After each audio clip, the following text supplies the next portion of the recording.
in the NFC to win the conference. It's the Eagles, then the Lions, then the Niners. Harry, do you consider San Francisco a legit Super Bowl contender? I do not. I want to know if Christian McCaffrey can stay healthy for a full season. Brandon Ayuk is coming off an injury. They lost key players on the defensive side of the ball. I understand you got Robert Saleh back as your defensive coordinator. And oh, by the way, D. Wood, did they forget that the best team in the NFC West is the Los Angeles Rams? All these people talk about the schedule of the San Francisco 49ers and how easy it is. Well, the San Francisco 49ers, they play 4 games versus, playoff teams of 2024. Right. The Rams play 5.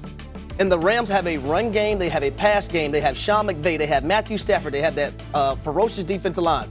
I like the Rams, and the Rams will be the #1 seed in the NFC when it's all said and done. Holy smoke, write that one down. It's late July. No doubt. You buying it, Rams or the Niners in the NFC West? Oh. Rams. When you look at the Rams, there's a lot of things I like about the Rams. Number one, I love the quarterback, Matthew Stafford. I love their run game, the offensive line. They probably got the best young defensive front in football. So not San Francisco? No, for me, it's the Los Angeles Rams. Talk to me, Kmart. The 49ers, they got banged up beyond belief last year. Yeah, and I think when you look at the 49ers, you're looking at Brock Purdy. Can he carry the team? I'm a big Brock Purdy fan, but injuries are always an issue. Trent Williams being there, you think, okay, he's one of the best in the league, but how long will he be here? Can he kind of hold up? And then Jauan Jennings, that situation, you've got the other receiver. Ricky Pearsall? Yeah, Pearsall. You've got so many injuries at the wide receiver position, and then they lost Debo, who at one point was the heart and soul of their offense. Everything kind of flowed through him. So I think this will be a down year. It's a time of transition for the 49ers. We will see. Again, it jumps off the page. ESPN Bet gives them the 3rd shortest odds of any team in the NFC. Let's go to Cleveland. Shedeur Sanders participating in his first training camp for the Browns. Kmart, who should be their starting quarterback week 1? Oh, it's easy. The guy that got off the couch a couple years ago, Joe Flacco. I've said this before, but have you seen their schedule? They start with Cincinnati, at Baltimore, Green Bay, and then at Detroit. I think this is a situation where Shedeur Sanders, the ceiling is high, but between the fact that they have Dylan Gabriel, Shedeur, and they have Kenny Pickett, there's just not enough reps to go around for any of the young guys to get enough work where you feel comfortable that they can lead this offense. Quarterback room has 4 notable names in it. That competition is a notably crowded one. Yesterday, their coach, Kevin Stefanski, talking about a timeline for making a decision on the starting quarterback. I have a plan that's in pencil, and we have to take in information every single day, take in how guys are handling certain situations, and then adjust from there. Ultimately, we'd love to make a decision sooner than later. Look, I'm going to die on this hill, and maybe I'll wind up being wrong. Shedeur Sanders was the most underdrafted player that I've ever seen, and not in the 5 years I've been hosting the draft, but as long as I've been paying attention to it, which is about 40 years now or more. And the bottom line of it is that people were projecting this guy at one time to go top 5. He wound up going in the 5th round. I know that he's a 5th-round pick, which means that he won't get all the reps and all the practice and all that, maybe not have a chance to earn the starting job by week 1. But if he is what every evaluator I spoke to and heard from says he is, then I think he does all the things that a rookie quarterback needs to do to be ready to start. So whether it's week 1 or it's week 4 or it's week 7, I believe we see Shedeur on the field early this year. Are there enough reps to go around, Greeny, for him to get not just the classroom work, but also the on-field work with the starters to be ready to grasp this Kevin Stefanski offense so that when they break the huddle, they have confidence like he can lead us? He's got the talent, but you don't just throw him out there because the ceiling is high. 2 things that jumped out to me for Kevin when Kevin Stefanski was talking about. He said first thing, it's in pencil. Okay, that's number 1. That's right. And then number 2, he was talking about how guys handle certain situations. Joe Flacco is 40. He's seen every situation. To me, that's talking to the young guys. If the young guys show you in training camp, this is not too big for them, then that's where the pencil comes in and you're like, okay, change your plans. This is just one person's opinion, and granted, they should ignore it because what do I know? But in my opinion, if they don't find a way for Shedeur Sanders to get enough reps to at least have a chance to show you what he can or can't do, then that's a mistake.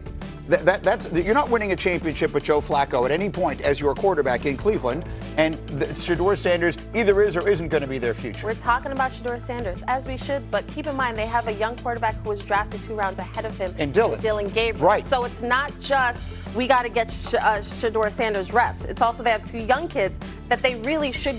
You want to see them on the field and know that they can handle certain Well, here's the thing. More of the story. You have 2 first-round draft picks in 2026. Right. And it would be organizational malpractice if you do not play these guys and see what they can provide to your football team. You don't have to play in week 1. That's all I'm saying. No, I agree with that. It doesn't have to be week 1, but it should be sooner rather than later. Meanwhile, in their division, they will deal with the Steelers, who arrived at training camp yesterday. All of their new acquisitions moving into the dorms, along with T.J. Watt, fresh off signing his new contract.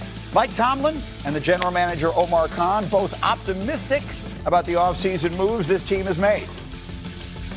I'm excited about the talent that we've acquired, and now it's about getting about the business of readying them individually and collectively for this season. Our goal is to win a Super Bowl, so we're building this team to win a Super Bowl this year. You know, that's our goal. So this is the most un-Steeler-like Steeler offseason that I can ever remember, because while the world may not consider them Super Bowl contenders, Omar Khan, right there, the general manager, not only saying that they consider themselves that, but Brooke Pryor, our Steelers reporter who is live with us from Latrobe, they acted that way. This is a team that had the kind of offseason that speaks to going for it now, which is not the way the Steelers have traditionally gone about their business. Talk to us about that. No, Greeny, you're right. It certainly is not the way the Steelers have gone about their business. And Patrick Queen said yesterday that he woke up to a text at one point in the offseason that said, wow, with a pair of eyeball emojis, and he thought he got traded because he had just been so surprised all offseason by all the moves this organization has made. And he admitted, yeah, it's tough to lose a guy like Minkah Fitzpatrick, but sometimes bringing in great talent comes at a great cost. But at this point, the pros outweigh the cons. Another player that is really excited about all these changes, T.J. Watt, that $108 million guaranteed man.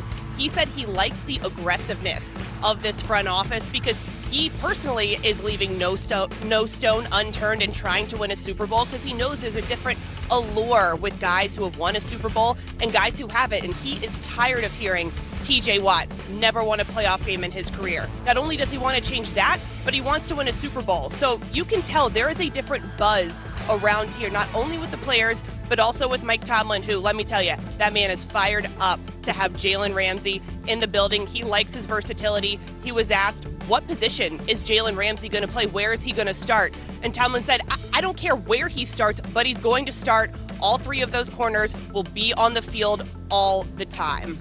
And look at the first 2 names on the bottom of the screen there under Brooke's face, Harry. She was talking. Aaron Rodgers, we've talked so much about it. The DK Metcalf move was made so long ago, it feels like I was in high school. You can't overlook the significance of this. Aaron Rodgers to DK Metcalf, what could that look like if it goes well, Harry? It can be very dynamic, and it goes back to the days where Arthur Smith was an offensive coordinator for the Tennessee Titans, and you had Ryan Tannehill, and I know Aaron Rodgers is better than Tannehill, but throwing to A.J. Brown. And what did those offenses have an opportunity to do? Play in an AFC Championship game versus the Kansas City Chiefs. So it's that same play-action game, but it's imperative that that run game gets going, right? Aaron Rodgers could make every single throw outside the numbers, in the middle of the football field. DK Metcalf is a big-bodied wide receiver. So he can catch the ball deep outside. He can catch the ball going across the middle to make the tough catches, and also going against safeties and whatnot. But it can be very, very dynamic, but it's going to be predicated off of Aaron Rodgers being protected, number one, and that run game assisting him at the quarterback. D-Wood, how much of it at the end of the day is about Rodgers? It's all about Rodgers. Listen, Aaron Rodgers, 42-year-old quarterback. They haven't had a quarterback like this in Pittsburgh in quite some time. There's no question about it. You don't make all these moves if you're not trying to go for it right now. This is all about 2025. No one knows what's going to happen in 2026 and beyond. This is about 2025, pushing all your chips in, and it's... Hello, xin chào tất cả mọi người. Hôm nay mình sẽ hướng dẫn các bạn gấp một chú thỏ tam giác màu cam như thế này nhá. Bây giờ các bạn vào làm của mình luôn nhé. Rồi, ok. Để bắt đầu vào làm thì các bạn sẽ chuẩn bị cho mình những dụng cụ như sau. Ở đây mình có chuẩn bị một tờ giấy màu cam này. Tiếp theo các bạn sẽ chuẩn bị cho mình một cây kéo, một cái bút chì, một cái thước. Cuối cùng là một cây súng bắn keo như thế này nhá. Rồi bây giờ mình sẽ hướng dẫn các bạn vào làm luôn nhé.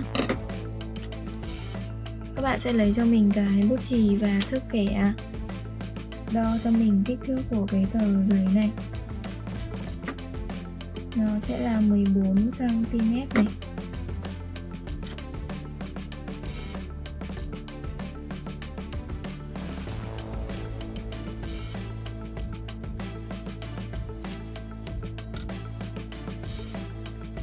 Rồi bây giờ mình sẽ kẻ nó thành một cái ô vuông nhé.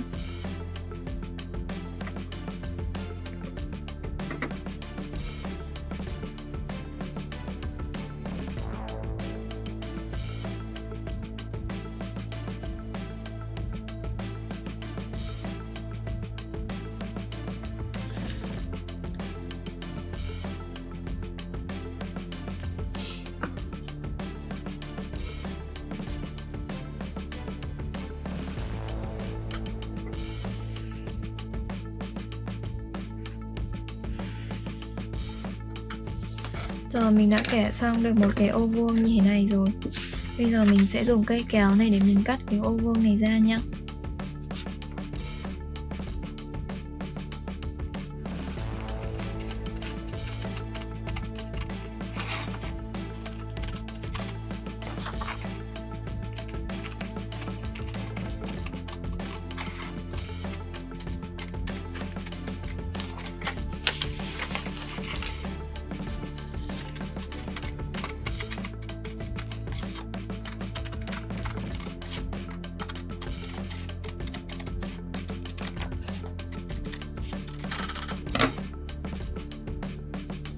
Rồi mình đã cắt xong được một cái ô vuông màu cam như này rồi. Bây giờ mình sẽ hướng dẫn các bạn gấp nó nhé. Đầu tiên mình sẽ gấp nó vào thành một cái hình tam giác như thế này. Các bạn sẽ gấp đôi nó vào như vậy cho mình nhé.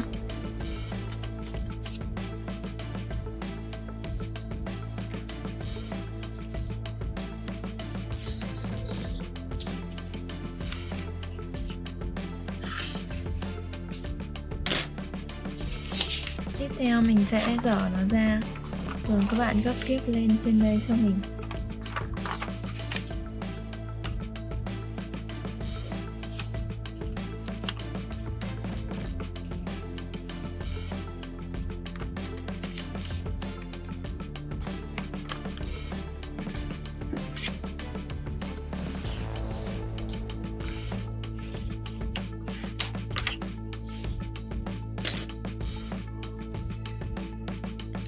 Các bạn sẽ gấp 2 lần nó thành một cái hình tam giác nha. Bây giờ mình sẽ gấp đôi theo chiều hình vuông này. Các bạn sẽ gấp nó ngược lại cho mình nhé.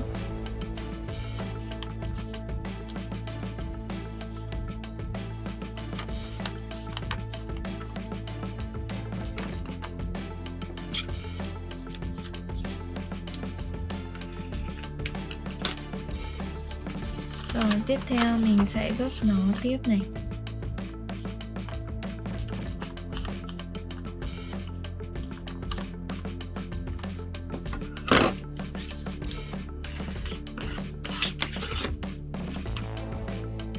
Rồi sau khi gấp xong thì mình tổng cộng mình sẽ được các cái nếp gấp của nó như vậy nha.